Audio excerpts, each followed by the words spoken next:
pada semalam. Bismillahirrahmanirrahim. Baik, kita masuk pembahasan tentang al-Fatihah ya. Soal nomor 1. Oke, biomolekul ya. Biomolekul itu atau dalam hal ini adalah senyawa. Senyawa berikut ini tidak menyusun dinding sel. Dinding sel ya. Tidak semua kelompok sel ya, itu memiliki dinding sel. Ada beberapa kelompok sel yang tidak memiliki dinding sel atau kingdom atau kerajaan. Ada juga yang memiliki. Yang tidak memiliki diantaranya adalah kingdom hewan, kerajaan hewan yang tidak memiliki dinding sel. Tumbuhan dia punya dinding sel. Ketika sebuah sel memiliki dinding sel, ya, maka dinding sel ini merupakan lapisan paling luar. Ya. Dinding sel itu lapisan paling luar.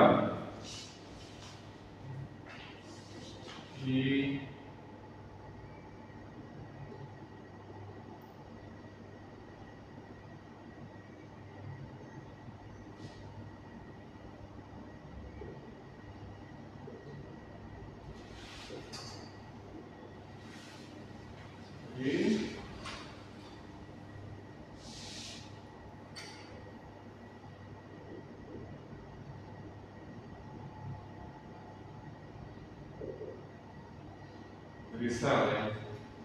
Tapi kalau dia tidak memiliki dinding sel, maka membran sel lapisan yang paling luar dari sebuah sel. Ya. Nah, di sini ya, karena dia lapisan terluar, maka dia fungsinya akan melindungi lapisan di dalamnya sebagai pelindung.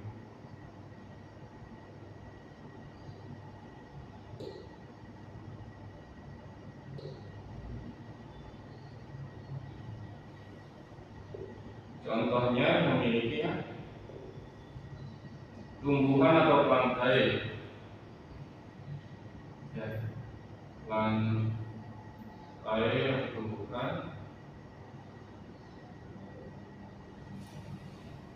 yang mengandung selulosa.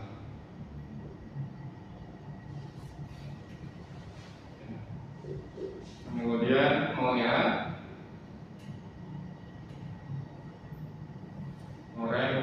misalnya adalah bakteri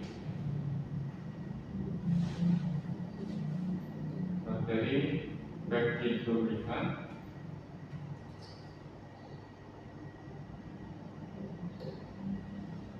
atau di situ istilah lainnya adalah murei. Jadi murei.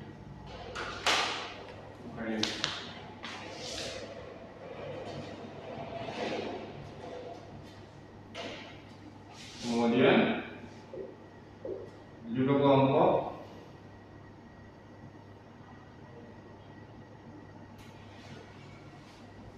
protista. Protista ini ada yang mengandung selulosa, ada juga kelompok kuning jamur. Jamur ini apa? Misalnya. Nah, di situ ada lignin. Lignin itu bagian dari tumbuhan, yaitu dinding sel pada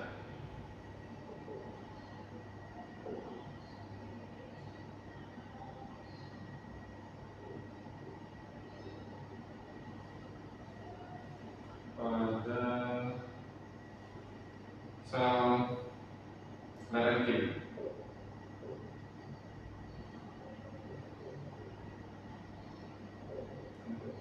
Merenkim dia mengandung lignin misalnya. Jadi yang bukan termasuk dinding sel adalah kolesterol. Kolesterol dia bukan termasuk dinding sel pada kelompoknya. Saya tadi sudah menjelaskan. Animalia atau hewan tidak memiliki dinding sel. Ini untuk soal nomor 1 ya. Jadi jawabannya adalah Kolesterol itu bukan penyebab dinding saraf. Soal selanjutnya, manakah contoh perilaku berikut yang termasuk pengkondisian operan atau operan conditioning? Ya.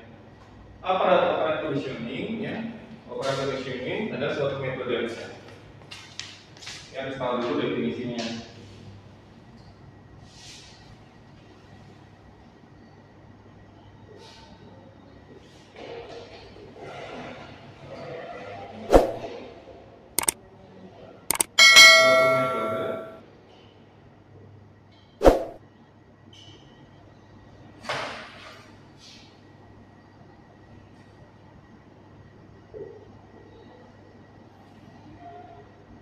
Pembelajaran yang menggunakan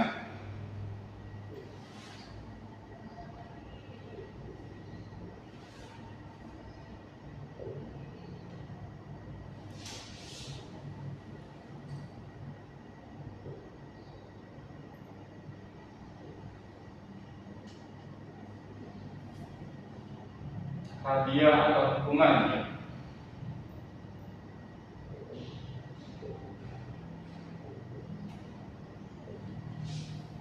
Sebagai konsekuensi dari sebuah perilaku.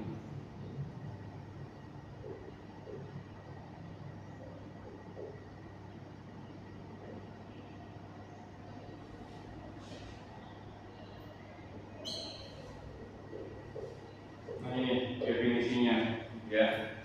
Jadi sebuah metode yang dikatakan pembelajaran. Jadi untuk memberikan pembelajaran, ya, bisa kepada hewan, kepada manusia juga bisa. Yang digunakan menggunakan hadiah dan hukuman sebagai konsekuensi dari sebuah perilaku. Jadi dia dibiasakan seperti itu. Kalau dia bisa, dia akan mendapatkan hadiah. Atau kalau dia nggak bisa, dia akan mendapatkan hukuman. Ya, dari sini maka kita cari pilihannya, gitu kan. Seekor gajah tetap tidak mau bergerak meskipun rantai kakinya sudah diganti dengan tali rafia. Ini kan bukan bagian dari penjelasan tadi operan conditioning. Melalui trial and error, sistem percobaan, seekor monyet berhasil mengikuti gerakan yang dicontohkan agar dia mendapatkan makanan. Ya. Dia disuruh mengikuti gerakan, kalau dia berhasil dia mendapatkan hadiah, mendapatkan makanan. Itu termasuk. Seekor merekat memberi suara peringatan merekat lain saat melihat elang terbang di atas kepalanya. Bukan. Anak ayam mengikuti apapun yang dilihatnya pertama kali saat menetas. Jerapah di taman safari tidak takut terhadap kehadiran manusia. Jadi hanya yang pilihannya yang biasa saja. Ya, itu yang dimaksud dengan operan conditioning. Ya. Jawabannya, ya, seekor monyet berhasil mengikuti gerakan yang dicontohkan agar ia mendapatkan makanan. Ya, kalau kita lihat apa misalnya, banyak ya lumba-lumba, gitu ya. Kalau pernah lihat atraksi lumba-lumba kan, dia berhasil menghitung misalkan, menjumlahkan, atau dia berhasil lompat, jadi dikasih makan. Ya. Atau topeng monyet juga kan, gitu ya. Pernah topeng monyet juga sama. Ya. Itu operan condition. Lanjut soal nomor 3. Berikut ini beberapa struktur derivat epidermis. Derivat itu maksudnya turunan, ya. Derivat epidermis.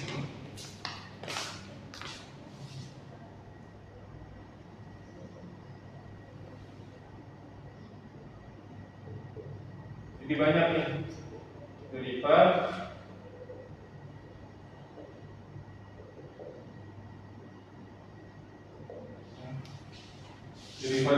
epidermis. Pertama diantaranya misalnya adalah stomata. Ya, stomata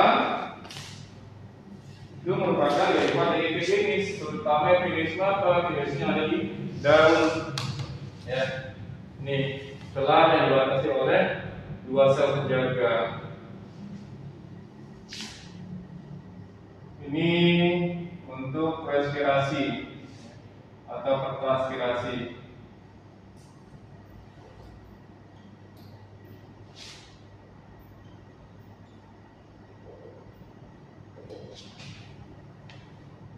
Kedua, lipomata.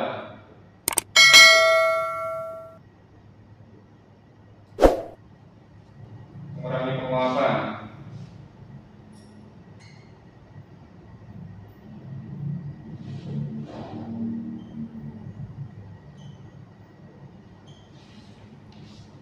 Sel kipas atau blephome.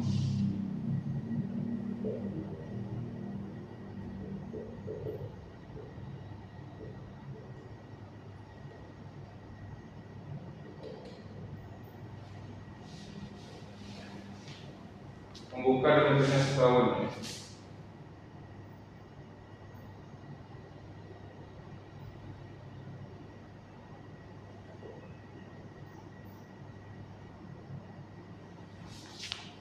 Ya, ada juga spina, perlindungan diri.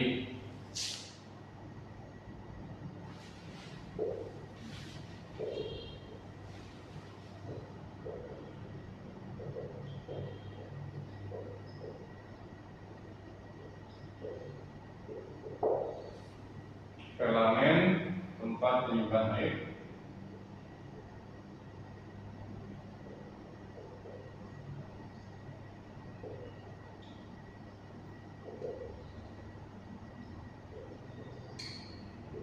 Ini contohnya sel.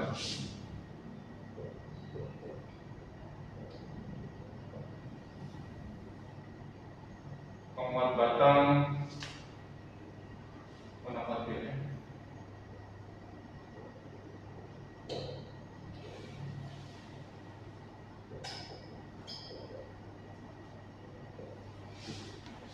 Ini beberapa contoh dari derivat epidermis. Dulu termasuk bermodifikasi tadinya sel epidermis, kemudian dia ada beberapa tanaman dia bisa bermodifikasi.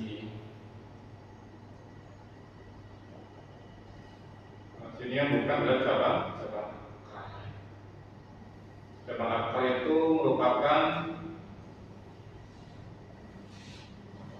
pembentukan dari jaringan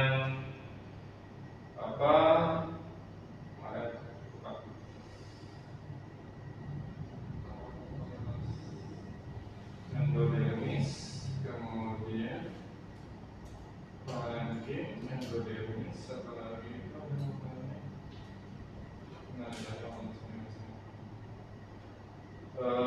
jaringan lupa ya Pak ya. Ada, cuma nggak tahu lupa kemarin sudah kita bahas sebenarnya. Jadi jaringan itu fungsinya untuk cabang akar. Nanti kalau ingat saya sampaikan. Ya.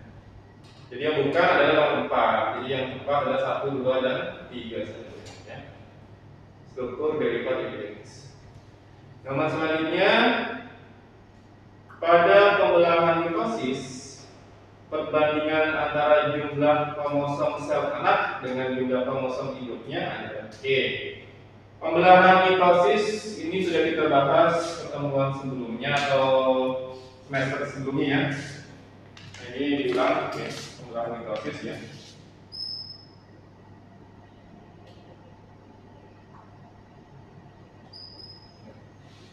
Terjadi pada sel tubuh.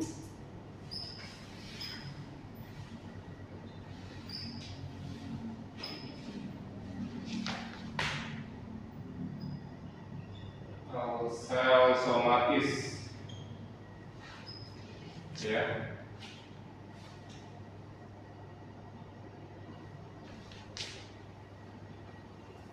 Kromosom pembelahan. Kromosom hasil pembelahan diploid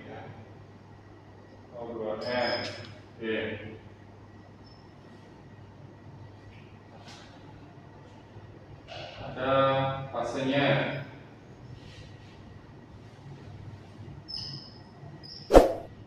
Profase,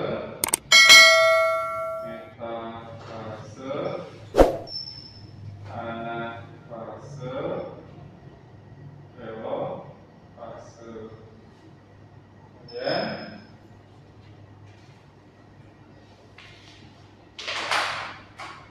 hasil akhir pembelahan ini ada dua sel anakan, masing-masing memiliki sifat jumlah kromosom sama dengan induknya. Oke. Sel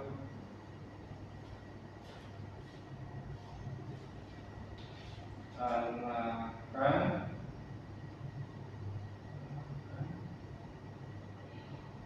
membentuk dua buah jumlah kromosom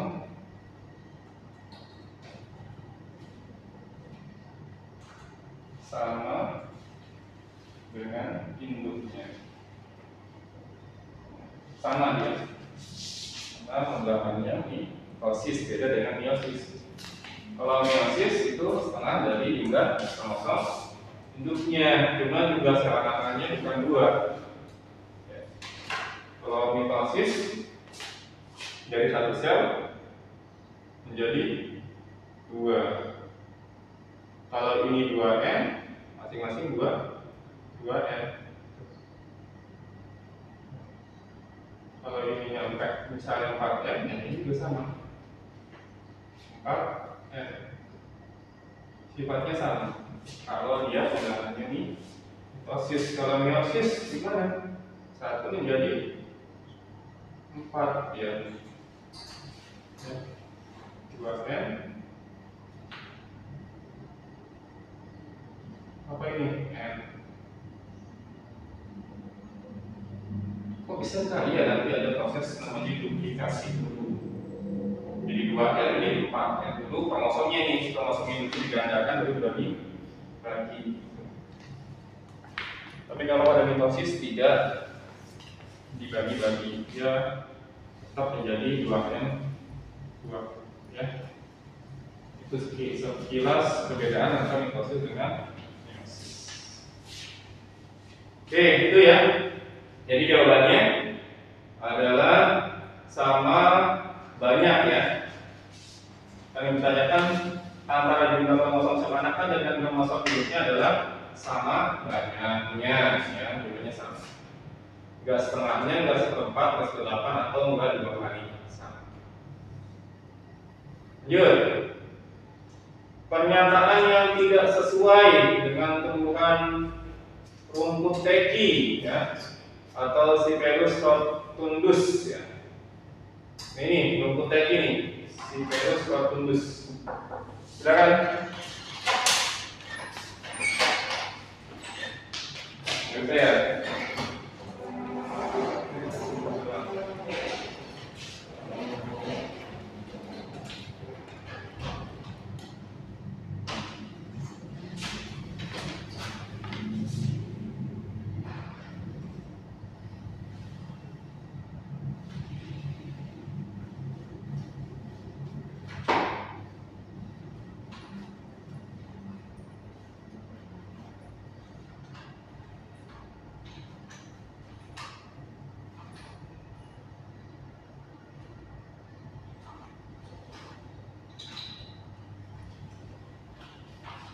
Ya.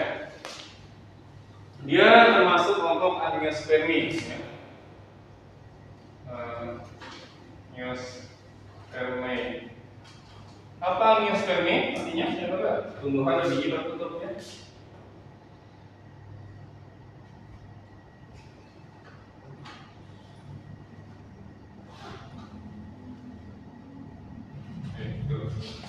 Kemudian monokotil dia.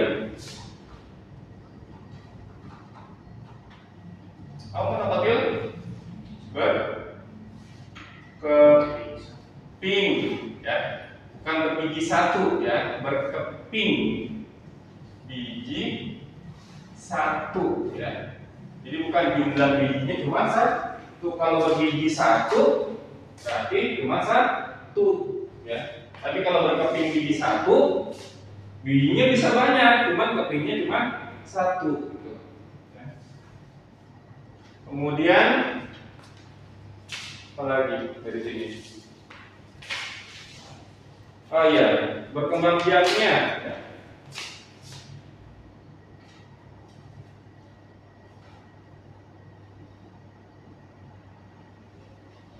Dengan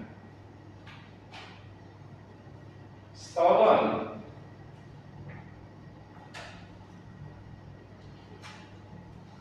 Stolon atau nama lainnya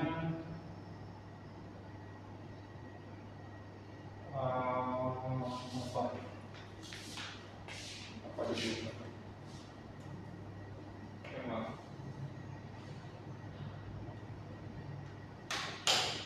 Tinggal tadi yang sangat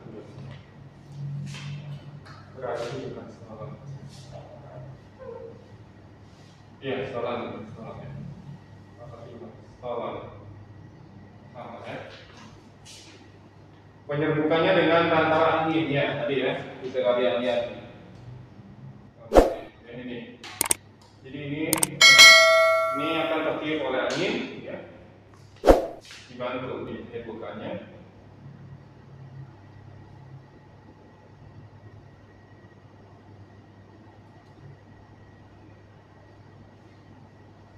Bagi seorang petani ini merugikan nih, makanya ketika di sawah, gitu ya, biasanya tumbuhan rumput ini akan dibawa ke batin, karena dia akan menghambat pertumbuhan padi, berebut makanan atau berebut nutrisi antara padi dengan rumput teki. Dia tumbuhnya cepat sekali ya, gitu ya, makanya harus dibawa ke batin.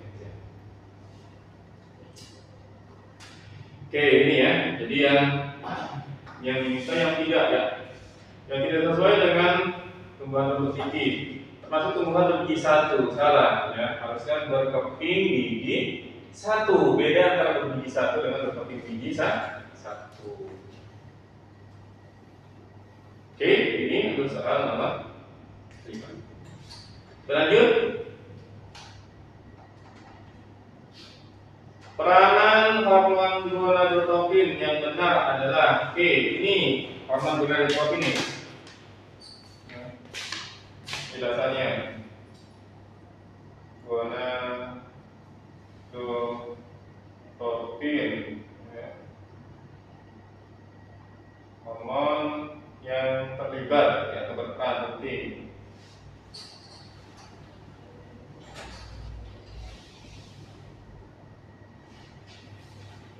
dalam organ reproduksi.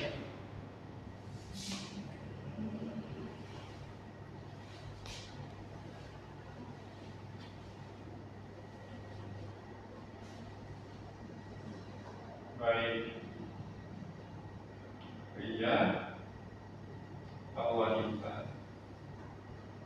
Contohnya apa misalnya kita lihat dulu ya. Gonadotropin itu biasanya menunjukkan namanya hipotalamus di otak, ya. Hipotalamus atau menghasilkan GnRH, gonadotropin releasing hormone, ya. Dia akan mengaktifkan pelepasan hormon FSH dan LH. Apa itu FSH? Follicle stimulating hormone.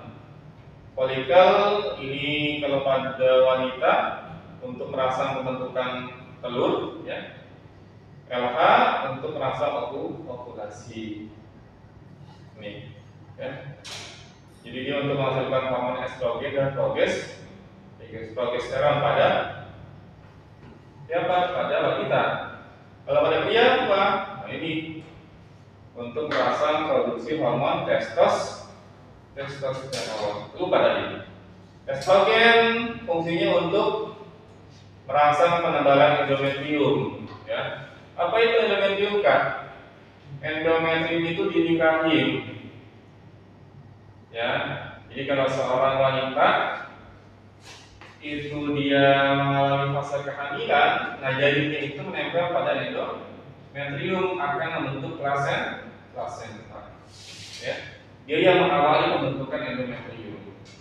Progesteron menjaga, ya, menjaga endometrium, kemudian juga pertumbuhan plasenta. Kalau testosteron pada pria untuk merangsang pematangan sperma dan ciri kelamin sekunder pada pria tumbuh jakun, kemudian dada membidang, tumbuh kumis, jamban, ya. Itu termasuk bagian dari fungsi hormon testosteron. Ya.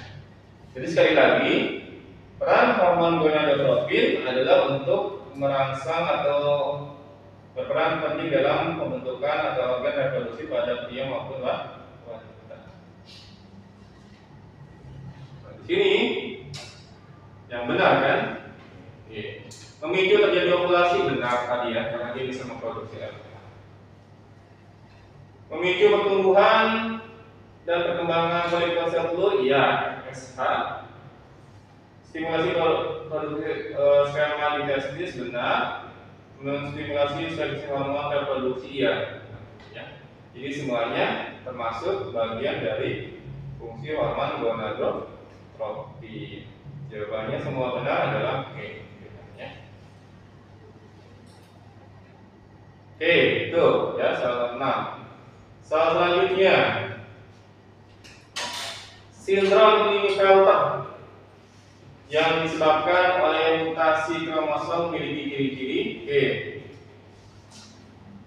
Sindrom Klinefelter ya, ini disebabkan karena mutasi.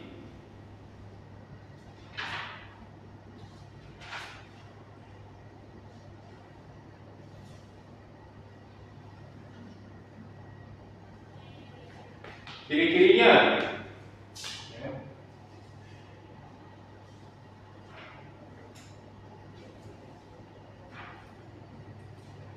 Fenotip dia pria. Ya, fenotip pria maksudnya pria gitu ya. Kelaminnya pria, tapi memiliki payudara itu pria.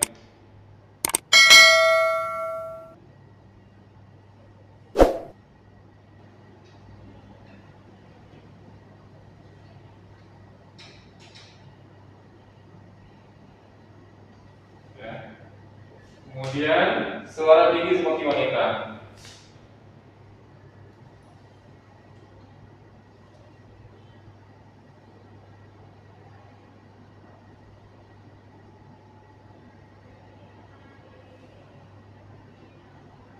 Tumbuhan rambut kurang.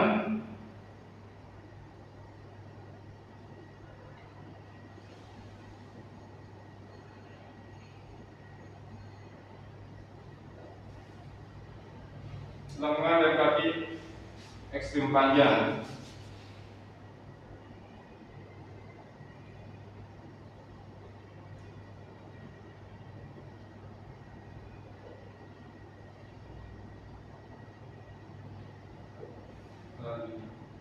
Testisnya kecil.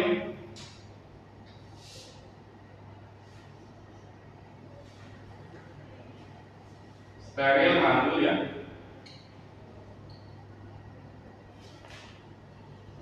Cenderung obesitas.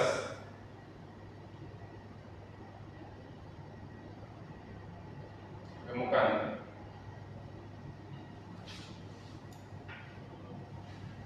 Nah, kalau dilihat dia punya kromosomnya berbeda dengan pria pada umumnya. Kalau pria pada umumnya itu kan kromosom kelaminnya XY. Ya. Kalau dia apa? X-nya ada 2, XXY kelebihan ya kromosomnya. XXY ya. Jadi gimana kromosomnya 47 dia. Yang seharusnya normalnya 46 tapi dia 47 XXY. Nah itu di depanan ya. Jadi kromosom kelaminnya, kromosom X-nya kelebihan 1.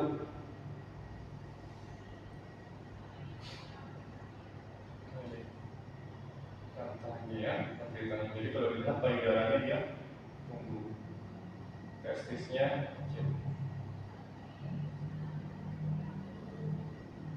Nah, ini ciri-ciri dari si penderita sindrom Klinefelter akibat mutasi. Mutasinya apa?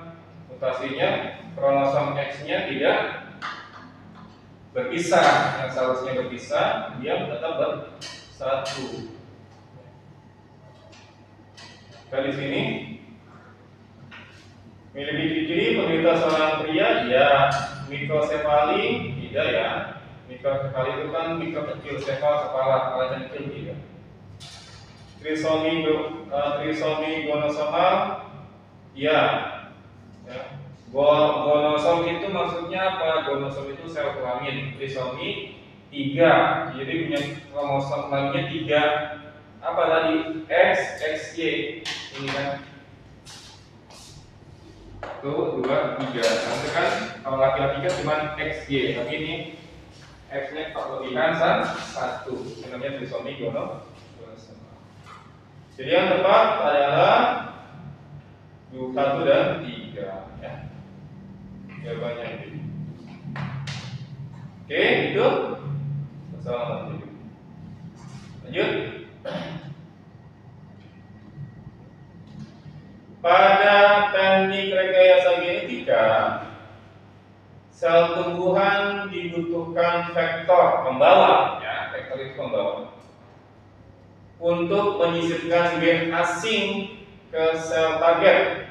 Berikut ini yang termasuk vektor dalam rekayasa genetika tumbuhan, yaitu ini contohnya ya, rekayasa genetika pada tumbuhan ya yang sudah digunakan ya.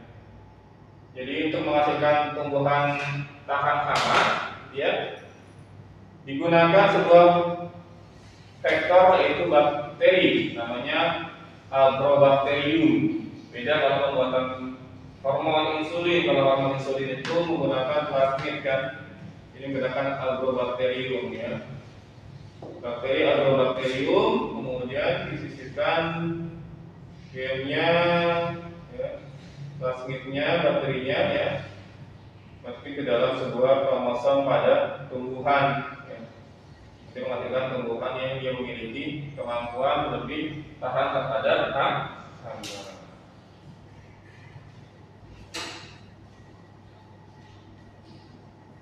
Jadi plasmid Agrobacterium ya. Kalau pada hormon insulin itu digunakan plasmid dari bakteri Escherichia coli. Kalau ligase apakah? Ligase itu fungsinya untuk menyambung potongan segmen-segmen DNA. Ya. Bakteriofag, kalau bakteriofag ini merupakan virus yang infeksi bakteri. Lanjut. 9. Bacalah dengan seksama pernyataan berikut. Pilihlah jawaban yang tepat. 1. Peristiwa kemiosmosis pada respirasi aerob dan fotosintesis melibatkan protein ATP sintetase. Ini guna protein ATP sintetase ini fungsinya untuk membentuk ATP ya. Fosforilasi memerlukan enzim ATP sintetase. Oke ya. Ini termasuk respirasi aerob nih ya. Jadi respirasi aerob itu akan menghasilkan berapa jumlah ATP, dan pastinya untuk menghasilkan ATP dia butuh namanya protein ATPase sebagai yang membuat ATP. Begitu pula pada fotosintesis. Fotosintesis juga memerlukan ATP di sini, menghasilkan ATP ya. Pasti juga butuh ATP sintetase. Maka pernyataan pertama benar. Fosforilasi memerlukan enzim ATP sintetase. Ya, fosforilasi itu menambahkan fosfat ya. Itu juga membutuhkan ATP sintetase. Tapi tidak berhubungan, makanya pilihannya adalah benar-benar tidak ada hubungannya. Jawabannya adalah B ya. Masing-masing pernyataan 1 dan pernyataan 2 tidak memiliki kaitan. Oke, nomor 10. Terakhir. Bacalah dengan seksama pernyataan berikut dan pilihlah jawaban yang benar. Pernyataan pertama, jumlah nukleotida yang terlibat dalam proses translasi di sel eukariotik berbanding dengan jumlah nukleotida yang menyusun RNA hasil transkripsi. Ini ya. Ini RNA transkripsi nih. Ya, ini. Panjang ya, yang panjang. Ketika sebuah rangkai mRNA yang panjang ini yang nantinya akan ditranslasi ya, maaf.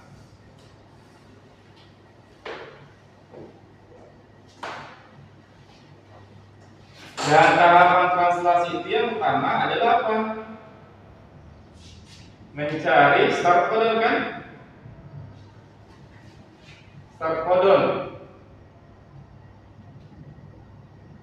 Apa itu? A, U, G. Nah, bisa jadi di sini kan? Di sini misalkan G, G, A, G, U, G, A, U, G, G, C, G, G, G, G, C, A, salah gitu ya. Nah, ini panjang nih. Tapi translasi itu dimulai dari sini. Ya. Jadi pernyataan pertama tadi katanya jumlah nukleotida terlibat dalam proses transaksi di sel eukariotik sebanding dengan jumlah nukleotida yang menyusun RNA hasil transkripsi. Tidak sebanding, jumlahnya bisa lebih pendek karena diawali dari AUG dulu gitu. Bisa jadi hanya ketemu 4 kodon doang nantinya dari 10 misalkan. Maka pernyataan sama. Pada RNA terdapat kode-kode genetik yang menyandikan asam amino tertentu. Benar ya. Jadi di RNA itu ada asam amino ini kan? Ini asam amino. Jadi pernyataan keduanya benar. Pernyataan pertama salah, pernyataan kedua benar jawabannya ya. Baik, sampai di sini untuk soal yang pertama kita. Ada pertanyaan, silakan. Ada yang tanyakan?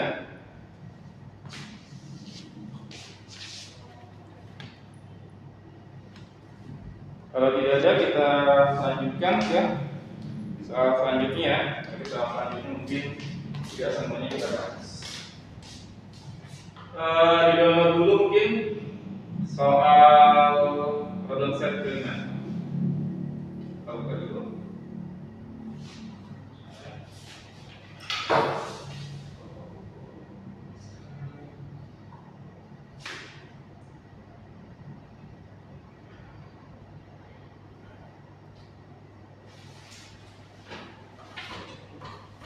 Sudah di dalam? Hapus dulu ya.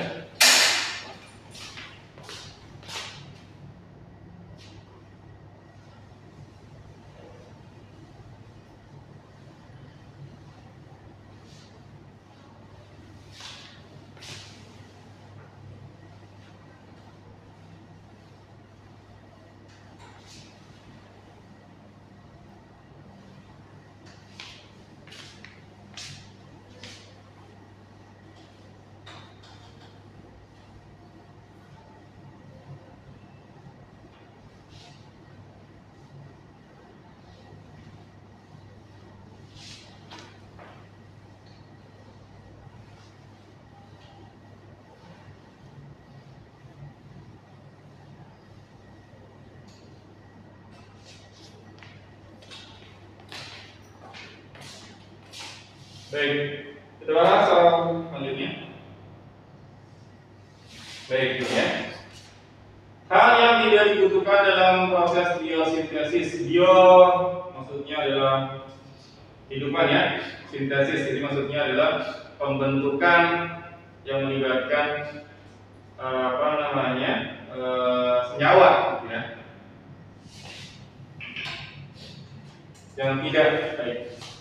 Di sini ada pertama ada enzim ya. Enzim ini penting sekali dikatakan bahwa enzim ini penting digunakan sebagai biokatalisator. Ya. Enzim sebagai biokatalisator.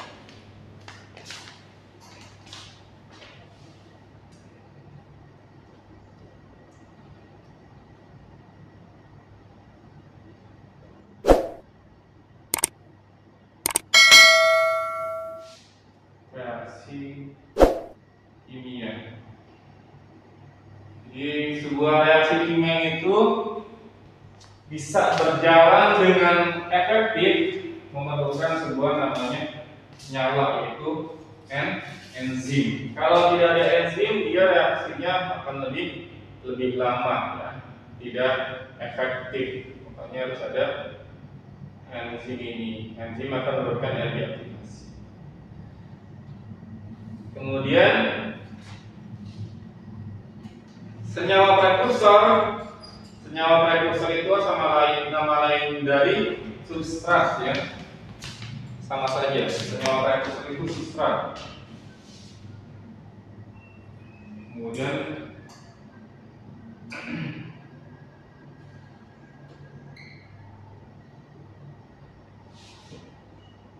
sama dengan substrat atau istilahnya reaktan. Ini reaksi kimia tidak akan terjadi kalau tidak ada substrat. Dia butuh substrat.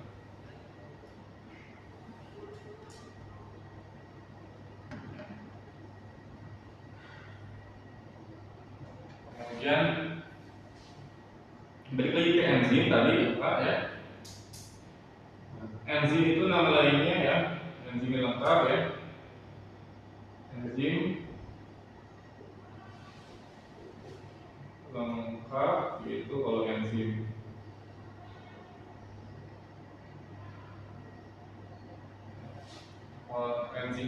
ada bagian namanya apoenzim ya, dan juga ada kofaktor. Dibagi enzim ini bagiannya nanti ada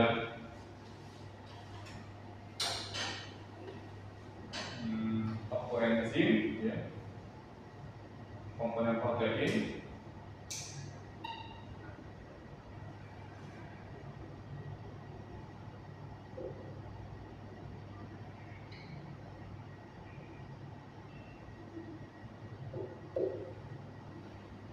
Kemudian non protein, kalau lainnya itu kofaktor.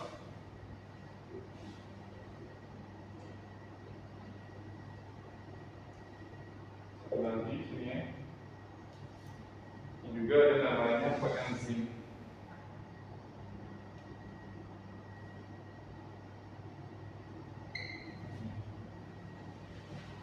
Disebut sebagai gugus konversi.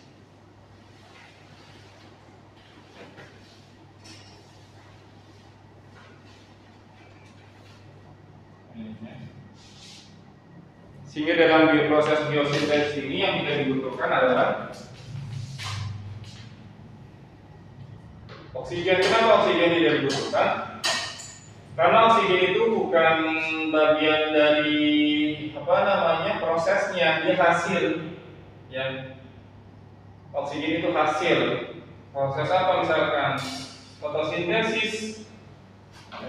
Fotosintesis itu menghasilkan senyawa karbon dioksida, karbohidrat dan juga gas berupa oksigen ya. Oke, jadi oksigen bukan termasuk proses hasil. Lanjut, aktivitas enzim tidak dipengaruhi oleh ini ya. Ini faktor-faktor yang mempengaruhi kerja enzim. Sudah kita bahas waktu itu pernah.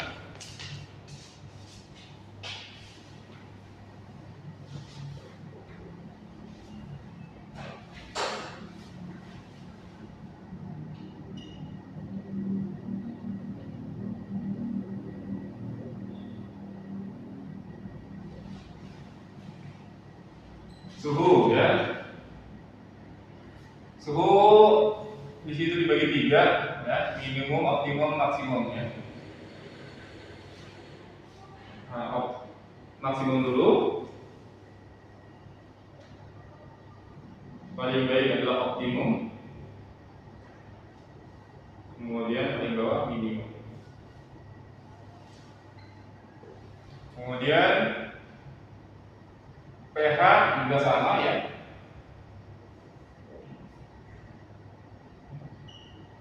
Ada maksimum, optimum, minimum. Konsentrasi, substrat,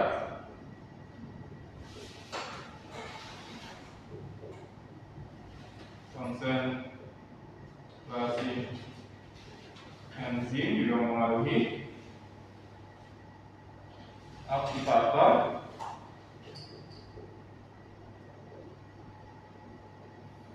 zat penghambat.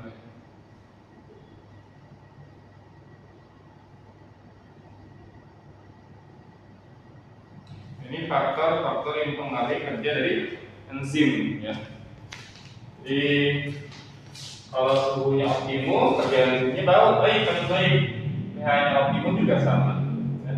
Pemberian substrat mempengaruhi, pemberian enzim mempengaruhi, aktivator, zat penghambat juga mempengaruhi kerja dari sebuah enzim.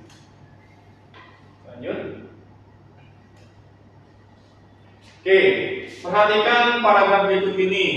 Respirasi dalam biologi adalah proses pemecahan senyawa berenergi tinggi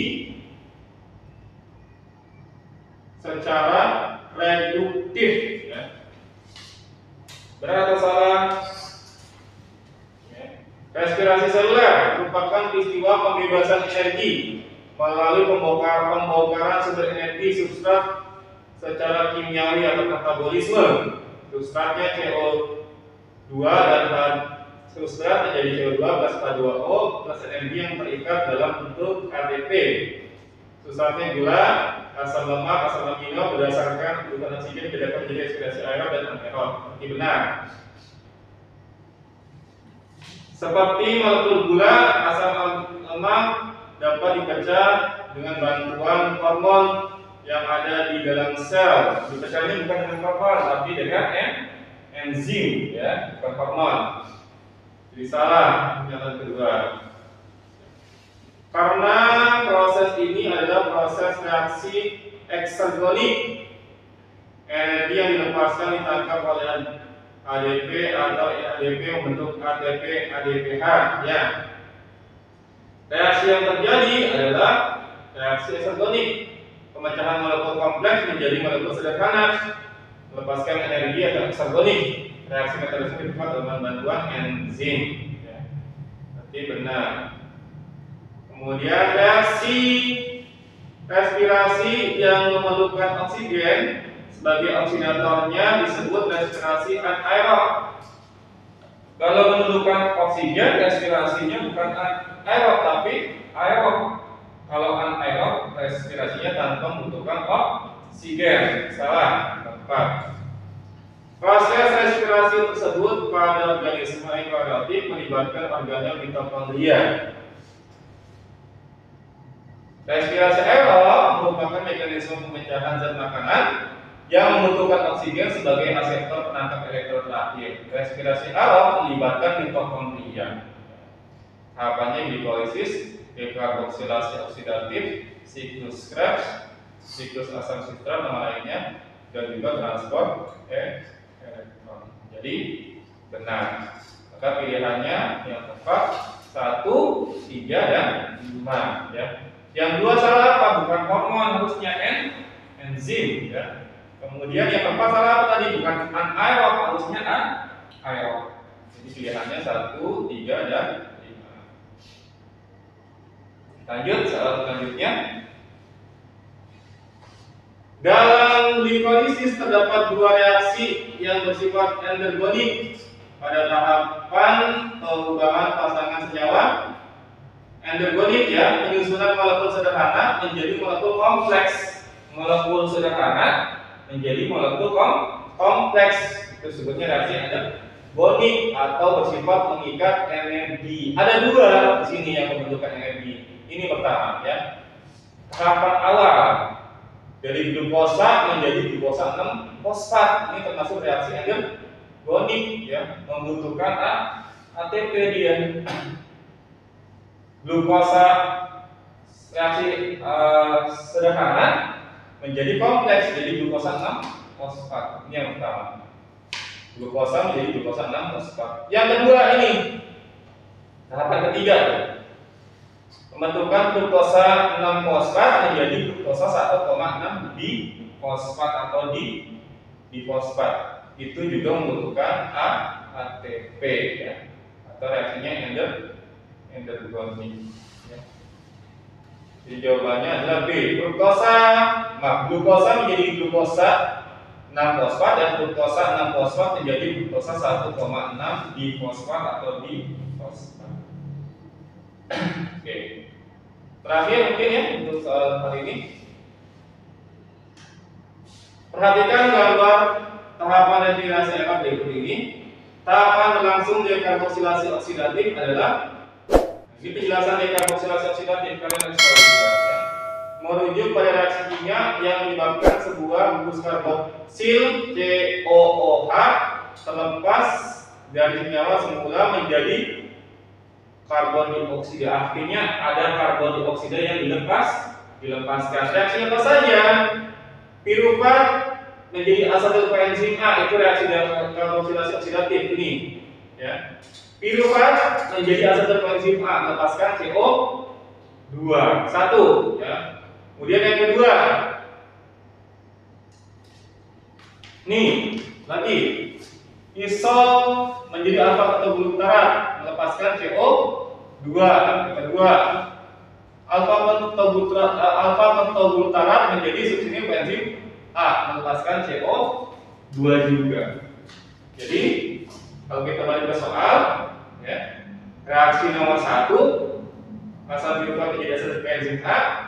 Kemudian reaksi nomor 4, isositrat menjadi alfa ketoglutarate dan alfa ketoglutarate menjadi substitusi koenzim A.